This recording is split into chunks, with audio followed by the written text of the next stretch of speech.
Fala galera, eu sou Pedro Pôncio e cara, esse vídeo tá muito massa. Então antes de você assistir, deixa eu te falar, não se inscreveu no meu canal ainda? Não custa nada, clica aqui, fica por dentro, porque a gente tá dando uma série de conteúdos pra você sobre interpretação da Bíblia. Se você quer ficar por dentro, quer interpretar a sua Bíblia de forma correta, se inscreve no canal, ativa o sininho pra você receber a notificação, deixa o seu comentário e ao final do vídeo compartilha com alguém. Deus, fala comigo! Salmo 137, verso 8. Filha da Babilônia, que hás de ser destruída. Feliz aquele que te der o pago, se vingar do mal que você me fizeste. Feliz aquele que pegar os seus filhos e esmagá-los contra a pedra.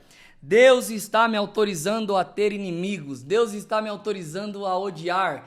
Deus está validando a maldição que eu estou lançando sobre os meus inimigos.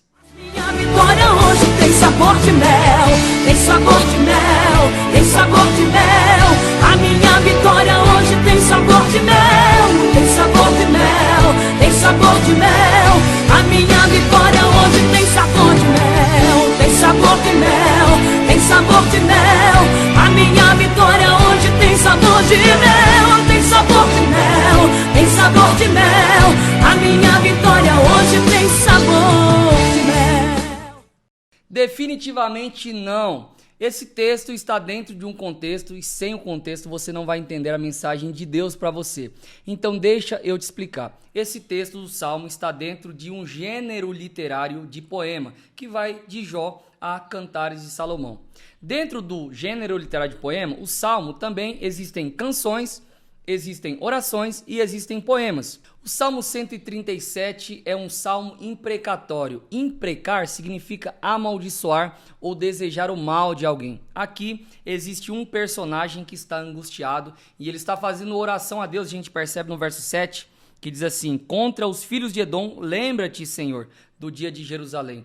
Ele está angustiado e ele está fazendo uma oração a Deus. Vamos entender que tipo de oração é essa e como eu posso extrair a mensagem de Deus desse gênero literário de poesia, Salmo 137. Então vou te dar aqui alguns bons motivos pelos quais a Bíblia não permite você ter inimigos, nem amaldiçoá-los e nem odiá-los. O primeiro é o contexto de guerra. Não sei se você sabe, mas dentro da guerra existe também um código de ética. Matar alguém em contexto de guerra no Antigo Testamento não é ferir o mandamento não matarás, porque lá no mandamento não matarás no hebraico é não assassinarás.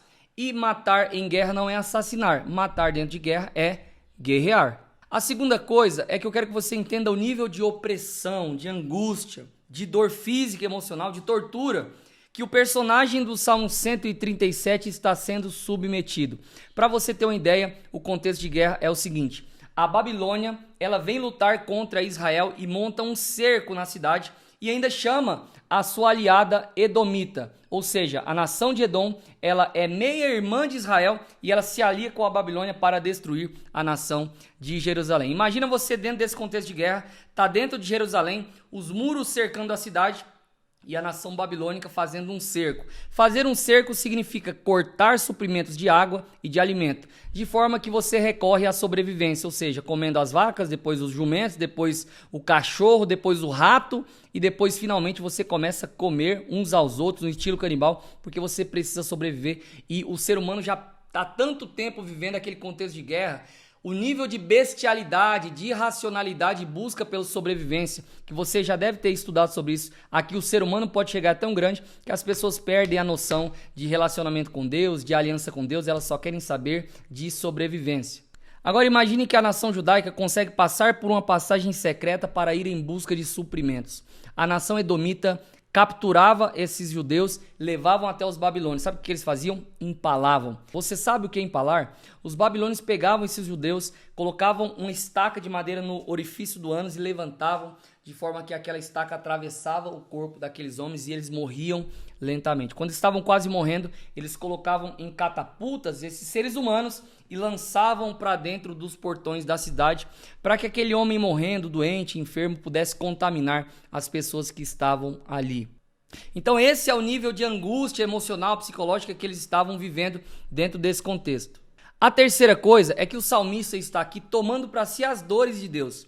Ele sabia que se no Antigo Testamento, um pouco mais antes, Deus havia fulminado duas pessoas porque tocaram na Arca da Aliança, ainda que com boas intenções, o que Deus faria com aqueles que estavam profanando a sua aliança? Ou seja, os babilônios e edomitas entraram na cidade, destruíram tudo, profanaram a arca da aliança, roubaram os utensílios, mataram homens, velhos, mulheres, crianças e destruíram completamente a cidade que Deus escolheu para habitar.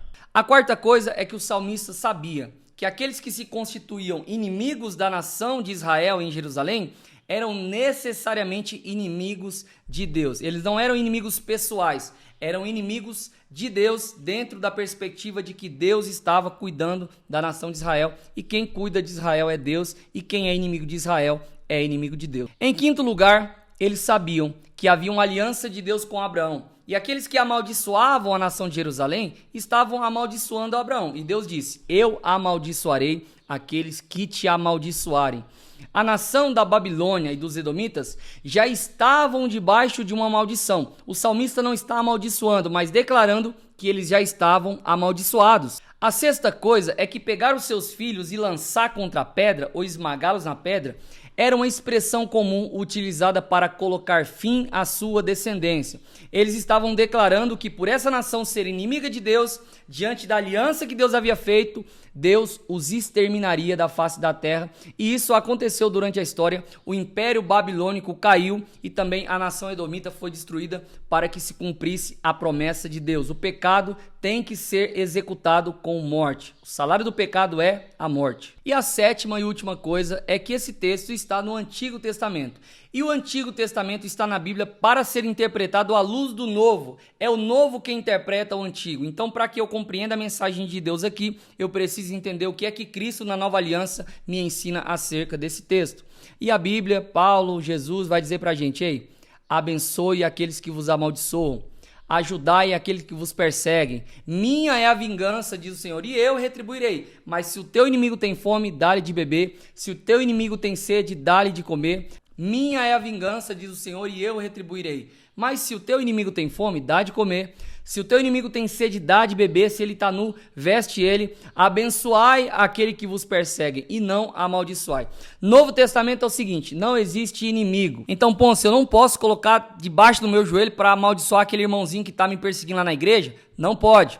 Pôncio, quer dizer que o cara que está roubando minhas vendas lá no meu emprego, eu não posso lançar uma praga contra ele? Não pode. Pôncio, quer dizer que o cara que pegou emprestado e não pagou, eu não posso fazer uma oração pedindo para Deus pesar a mão sobre ele, queimar a família e a terceira descendência?